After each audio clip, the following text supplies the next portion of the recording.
On August of 10, 2024, Hindenburg Research had this to say in its official X handle: "Something big soon, India."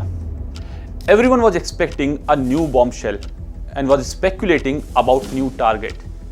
But this time, target was different. This time, target was not any company. Rather, the target was the head of the capital market regulator herself, Mrs.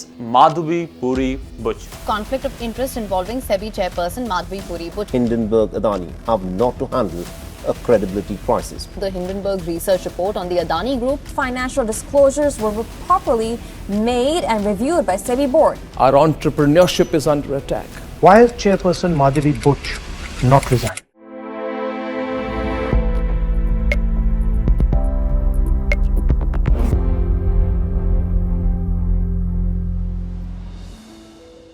Hindenburg Research leveled serious allegation against the SEBI chief, thereby signaling that she has compromised with the investigation of SEBI, which was against the Adani Group companies.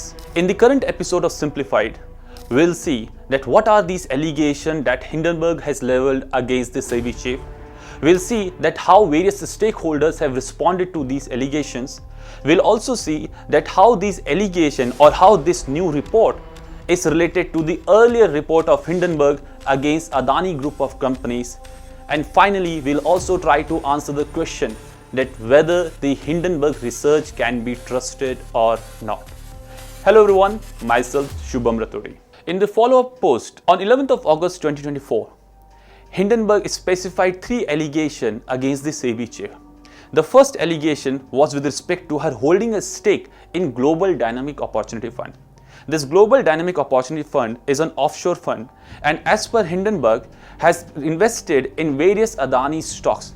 Now, according to Hindenburg, because SEBI chief is holding a stake in Global Dynamic Opportunity Fund, so she in a way compromised with the SEBI investigation that has gone against Adani Group of companies. The second allegation, according to Hindenburg, is that Mrs. Butch was willingly promoting REITs, Real Estate Investment Trust Scheme, in various conferences and interviews, so as to promote the interest of Mr. Dhaval Butch, her husband, in the Blackstone Group, where he is an independent director, and many of the REITs scheme of the Blackstone Group is also approved by SEBI.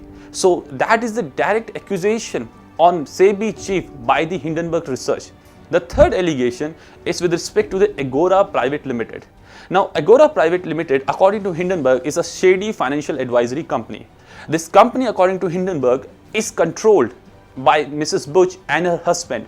Now, Mrs. Butch and her husband has earned lakhs of dollars from this company even after Mrs. Butch was whole-time director of SEBI and also working as SEBI chief in the years of 2021, 22 and 2023.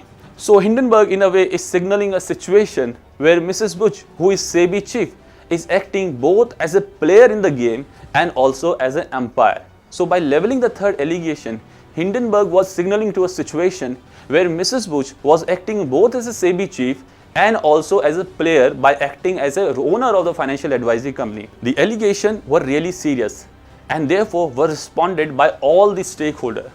Let's see what was the response that was given by SEBI chief herself. Responding to the allegation, both Mrs. Butch and her husband Mr. Dhaval Butch issued a statement. They said that they strongly deny the baseless allegation and insinuations made in the report. According to them, the report was devoid of any truth. They said that our life and finances are an open book. All disclosures as required have already been furnished to SEBI over the years.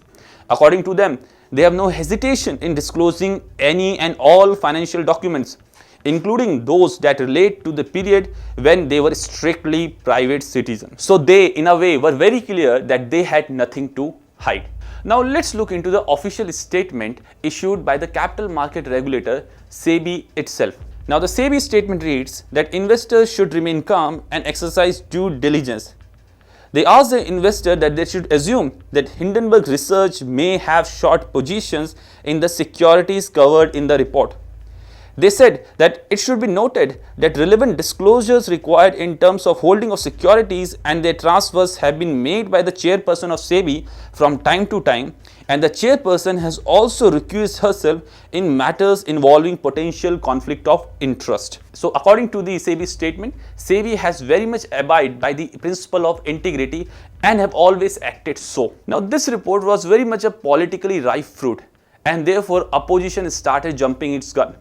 Now, opposition started demanding the resignation of SEBI chief Mrs. Madhavi Puri Buch, and also sought for the JPC investigation, that is the investigation by Joint Parliamentary Committee. Leader of opposition Mr. Rahul Gandhi had this to say. Over the last few years, larger and larger numbers of people have been investing in India's stock market. They invest their hard-earned, honestly earned savings in the stock market. And it is my duty as leader of the opposition to bring to your notice that there is a significant risk in the Indian stock market because the institution that governs the stock market. Now, if you look into this report and the events that are folded after, you will see there is a marked reticence by the government, and government is not speaking much about this report. Government is simply saying that it is a malicious report and is designed to destroy the Indian stock market. But the group, the Adani group of companies, which is very much at the center of this report, along with SEBI chief, had this to say about the revelation. Adani Group simply labeled this report as malicious and mischievous. They said that their overseas holding structures are fully transparent. This report, according to them, was a calculated, deliberate effort to malign their standing. According to them, the allegations are malicious, mischievous, and manipulative selection of publicly available information to arrive at a predetermined conclusion for personal profiteering with wanton disregard for facts and law. So though Adani Group has termed this report as red herring, but as a response to this report, Adani Group shares were already tanking, and they lost 7% of the market value of worth more than 53,000 crore. So even this report, like the earlier report last year, had dented the prospect and the market value of shares of Adani Group companies. Now, if you look into how Adani Group is related to this recent revelation, so this is not the only revelation that is done by Hindenburg Research. Rather, this is a follow-up revelation. The earlier revelation were done in last year in January of 2023, when Hindenburg Research released a report, the Adani Group, how the world's third richest man is running the largest con in the corporate history. Now, this report leveled 5 specific allegations against Adani Group companies. Now, these allegations relates to violation of laws related to minimum public shareholding in the capital market, the stock price manipulation, related party transaction, holding of huge debt, and finally the credibility of auditor auditing such a large behemoth. Let's see these allegations one by one. Let's look into the first charge that was leveled by Hindenburg Research against Adani Group of companies, and this relates to violation of laws related to minimum public shareholding in India. Now, if you look into the Indian capital market norms, so there is an act called Security Contract Regulation Act of 1956. Now, under this act, security contract regulation rules were issued. Now, as per this rule, there has to be minimum of 25% of shareholding in a publicly traded companies. Because according to section 19A of Security Contract Regulation Rules of 1957, which stipulates that every company listed in the Indian stock market has to maintain at least 25% of public shareholding, that rule has not been met by Adani Group companies. Now, according to this rule, this 25% minimum threshold is for good float of shares for public shareholding, and it ensures that adequate shares of listed companies are available for trading in the stock market to enable better price discovery. It also ensures lower volatility as higher liquidity can absorb the spurts in demand and supply. Violation of this rule, as per Hindenburg Research, indicates that there can be some kind of stock price manipulation by Adani Group companies. Now, investigation is still on by SEBI on this particular aspect of the violation of security law by Adani Group companies. Now, let's look into the second aspect that was flagged by Hindenburg Group companies, and that is the manipulation of the stock prices. Now, according to Hindenburg Research report released last year, Adani Group has also manipulated its share prices, and this they have done by investing in its stocks through suspicious offshore shell companies, and one of the shell companies was the Global Dynamic Opportunity Fund, as per the recent report of Hindenburg Research. So money was siphoned off from India by over-invoicing power equipment while importing them, and then surplus money was reinvested in the Adani stock, thereby creating its artificial demand and inflating the stock prices. Now let's look into the third aspect that was flagged by Hindenburg Research Report last year, and that is related to the violation of laws with respect to related party transaction. Let's see what Hindenburg Research had to say with respect to related party transaction. Now if you look into this report, the same report says that the group have failed to disclose transaction with related parties and other relevant information concerning related parties in contravention of the SEBI rules. And the SEBI rule here is SEBI LODR regulation, that is SEBI listed obligation disclosure requirement regulation. For those who don't know what is SEBI LODR, that is listed obligation debt regulation. Now SEBI LODR are the key instrument for disclosing the information and ensuring transparency in the publicly listed companies. So according to Hindenburg Research, even this rule was flouted by Adani group of companies. Now let's look into the fourth aspect that was flagged by Hindenburg Research, and that was with respect to debt. According to the same report, Adani Group have also taken on substantial debt, including pledging shares of their inflated stock for loans. You know how they were accused to be inflated by creating artificial demand through offshore funds owned by Mr. Adani, elder brother of Gautam Adani. Now let's look into the fifth allegation that was flagged by the Hindenburg report last year against the Adani Group companies, and that was with respect to the auditing standards. Now according to the same report, auditing for Adani Enterprises is done by a very small firm which is not having any information in the public domain. They are not even having their any active website. So even the auditing as per the Hindenburg Research report of Adani Enterprises is done by people who are not experienced enough to audit the financial statement of such a large company. So these were the 5 allegations that were flagged by Hindenburg report last year. Now if you look into this allegation, these allegations created a huge controversy, both political and economic. If you look at the economic controversy, so last year more than 150 billion US dollar were wiped out from Adani Group's wealth. So share price almost plummeted and there was a free fall of the share in the Adani Group of companies. If you look at the political aspect of the controversy, so again politically there was a very surcharged environment. The opposition at that time demanded the investigation by JPC, that is Joint Parliamentary Committee, but of course these demands were not met. Now all this controversy later on went to the doors of Supreme Court.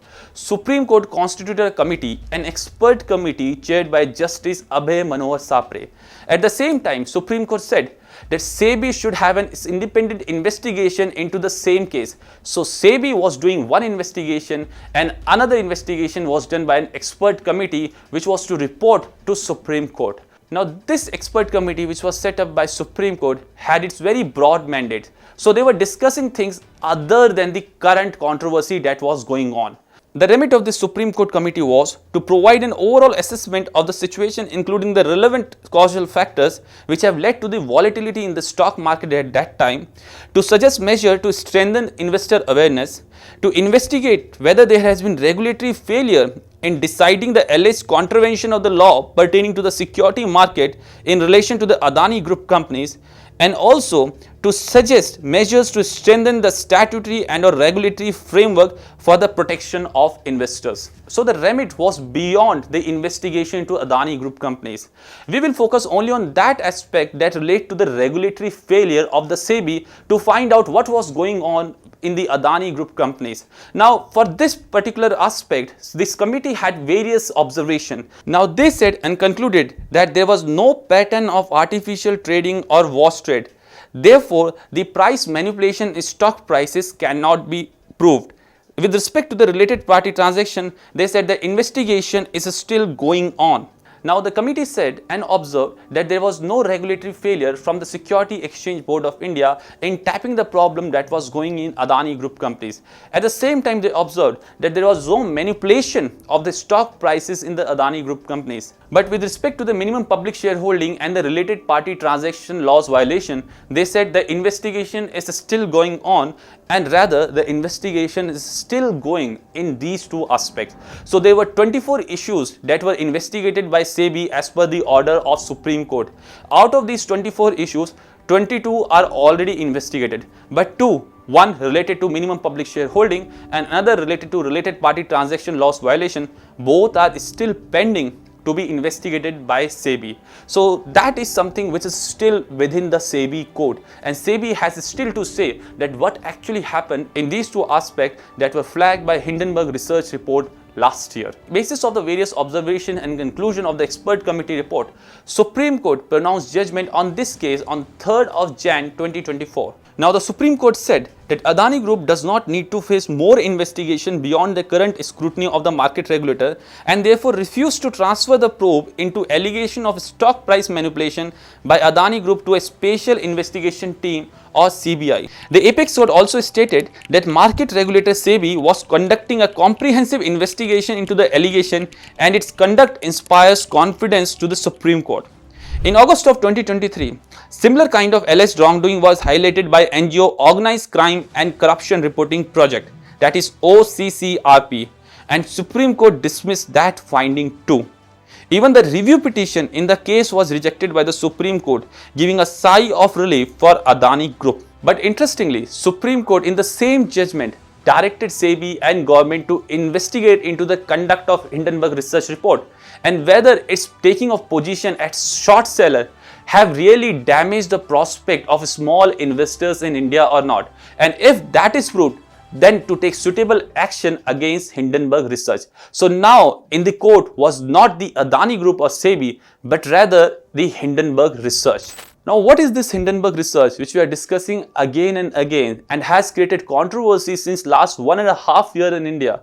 Now if you look at this Hindenburg Research, it is an entity that is created in 2017 by Nate Anderson, who claimed to be a chartered financial analyst. Hindenburg Research is named after a series of German rigid airships, one of which LZ-129 met tragic and mysterious accident in 1937 in the US. It claims the entity to be a financial investment research firm doing forensic investigation.